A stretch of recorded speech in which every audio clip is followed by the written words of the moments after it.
राज्य सरकार ने मरीन लाइन से वर्ली, वर्ली से वर्सोवा, वर्सोवा से उत्तन, उत्तन से वसई और आगे वाड़वन बंदर तक कोस्टल रोड बनाने का ऐतिहासिक निर्णय लिया है। इस फैसले का मुख्य उद्देश्य मुंबई महानगर क्षेत्र की ट्रैफिक समस्या को कम करना, वसई, विरार और मीरा भाईंदर जैसे उपनगरों को मुंबई से जोड़ना और वाड़वन बंदर से आने जाने वाली माल वाहतूक को नियंत्रित करना है। हालांकि प्रस्तावित कोस्टल रोड का मार्ग स्थानीय कोली यानी मछुआरा समाज के पारंपरिक मत्स्य व्यवसाय के लिए खतरा बन सकता है। इससे उनके जीवन यापन पर गंभीर असर पड़ने की आशंका जताई जा रही है। स्थानीय निवासियों की इस चिंता को देखते हुए राज्य के परिवहन मंत्री प्रताप सरनाईक ने मुख्यमंत्री देवेंद्र फडणवीस और उप मुख्यमंत्री एकनाथ शिंदे को एक निवेदन भेजा है।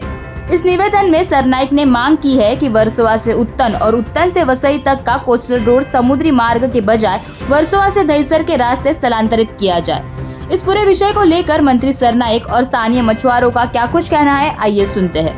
हमारे मीरा भाईंदर शहर के जो उत्तन वासी है, वहाँ के निवासी हमारी शर्मिला गंडोली है, हमारी जॉर्जी गोविंद है, ये हमारे वहाँ के लोक प्रतिनिधि पिछले कई सालों से उत्तन का नेतृत्व कर रहे हैं, डोंगरी का नेतृत्व कर रहे हैं। तो पिछले कई दिनों से हमारे उत्तन के जो खासकर हमारे मछुआरे हैं, वो उन्होंने मेरे पास एक कंप्लेंट की थी कि साहब अगर कोस्टल रोड जो मुंबई से आ रहा है वो अगर उत्तन से जाएगा तो हमारे मछुआरे का जो व्यवसाय है वो व्यवसाय नष्ट हो जाएगा, हम काम नहीं कर पाएंगे, क्योंकि उसी के ऊपर हमारे रोजी रोटी चलती है।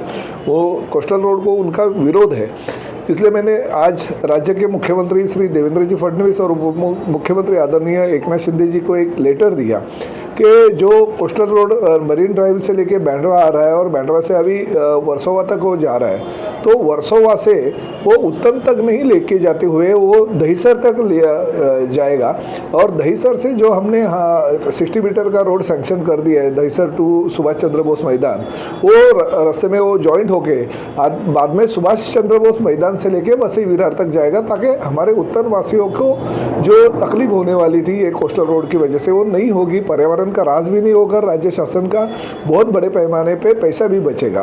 तो ये जो मांग है वो मछुआरों को लेके हमने की है और लोक प्रतिनिधि वहाँ के अगर विरोध करते हैं, जनता अगर विरोध करती है, और ये खासकर हमारी आगरी कोली संस्कृति है, संस्कृति को जिंदा रखना महाराष्ट्र के सरकार का कर्तव्य है। और मैं इस शहर का लोक प्रतिनिधि के तौर पर नेतृत्व कर रहा हूँ और मुझ पर अगर उन लोगों ने भरोसा रखते हुए अगर कुछ शिकायत की तो वो शिकायत का जो निर्णय है वो मैं आदरणीय मुख्यमंत्री जी को दूंगा। और मुझे लगता है कि इसमें महाराष्ट्र शासन की पैसे की बचत होगी और लोगों को भी तकलीफ नहीं होगी।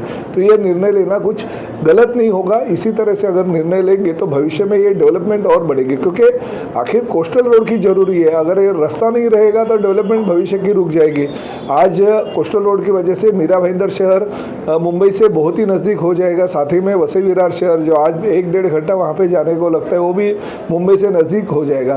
तो ये रास्तों की ज़रूरत है, मगर अगर मछुआरे का विरोध है और उनके रोजी रोटी के ऊपर अगर कोई शंका उपस्थित होती है तो रास्ता डाइवर्ट करना कुछ गलत नहीं है, ऐसा मेरा कहना है। और उस माध्यम से मैंने आज आदरणीय मुख्यमंत्री और उपमुख्यमंत्री जी को लेटर दिया। मागील बऱ्याच दिवसापासून म्हणजे कोस्टल रोडचा विषय खूप दगदगत होता उत्तन परिसरामध्ये, कारण म्हणजे वर्सोवा टू दहिसरपर्यंत आपला जो कोस्टल रोड होता तिथपर्यंत, त्याच्यानंतर परत वर्सोव्यानंतर आपण तो विरारपर्यंत घेऊन जाणार होते, परंतु मधला जो पट्टा होता त्याच्याला अनेक लोकांचा विरोध होता, कारण तो मेन जो पट्टा आहे वर्सोवा टू विरार त्याच्यामध्ये आमची जे गावं येतात, उत्तन असू दे किंवा चौक असू दे, त्याच्यासाठी जो मच्छीमारीसाठी गोल्डन बेल्ट आहे तो बेल्ट पूर्णपणे उद्ध्वस्त होणार होता। तर त्यासाठी आम्ही बऱ्याच वेळेला सरनाईक साहेबांकडे आम्ही मीटिंग घेतलेल्या होत्या की ह्या संदर्भात कोळी लोकांची जी मागणी आहे की तो कोस्टल रोड तुम्ही जलवाहतूक न कर म्हणजे समुद्रातून न नेता आपण जमीन मार्गे न्यावा, जसा का आपण दहिसरवरून आपण सुभाषचंद्र बोस मैदानापर्यंत ऑलरेडी आपला रस्ता आहे, त्याचा पुढे करून आपण जर विरारपर्यंत नेला तर त्याची कॉस्ट पण कमी होईल आणि लोकांची जी आमची मागणी आहे, जो लोक म्हणजे कोळी लोक उद्ध्वस्त होणार होती, ज्यांची मासेमारी उद्ध्वस्त होणार होती, तर त्याला एक रिलीफ मिळेल आणि खर्च पण वाचेल आणि राज्य सरकार त्याला पॉझिटिव्ह होईल येईल असं आम्हाला वाटतं, कारण जी मागणी आहे ती रास्त आहे. म्हणजे अननेसेसरी फक्त एक प्रोजेक्ट करावा असं नाही आहे, तर जे स्थानिक इथले कोळी आहेत, आगरी लोकांचा व्यवसाय पण वाचला जाईल आणि प्रोजेक्ट पण पूर्ण होईल अशी आमची मागणी होती. आणि आज सरनाईक साहेबांनी तसं पत्र मुख्यमंत्री साहेब आणि उपमुख्यमंत्री साहेबांना दिलेलं आहे आणि त्याचा विचार केला जाईल अशी आम्हाला आशा आहे. जैसे कि आपने सुना, मंत्री सरनाईक का कहना है इससे न केवल मछुआरा समुदाय के जीवन पर मंडरा रहा संकट टल सकता है, बल्कि कोस्टल रोड का उद्देश्य भी कायम रहेगा. अब देखना होगा कि सरकार इस मांग पर क्या रुख अपनाती है. स्थानीय मछुआरा समाज की मांग और मंत्री सरनाईक की पहल के बाद सरकार इस दिशा में क्या कदम उठाती है, यह आने वाले समय में स्पष्ट होगा ही. फिलहाल इस खबर के बारे में आप क्या सोचते हैं, आपकी क्या राय है, कमेंट कर जरूर बताएं और ऐसे ही खबरों के लिए जुड़े रहिए MB लाइव के साथ.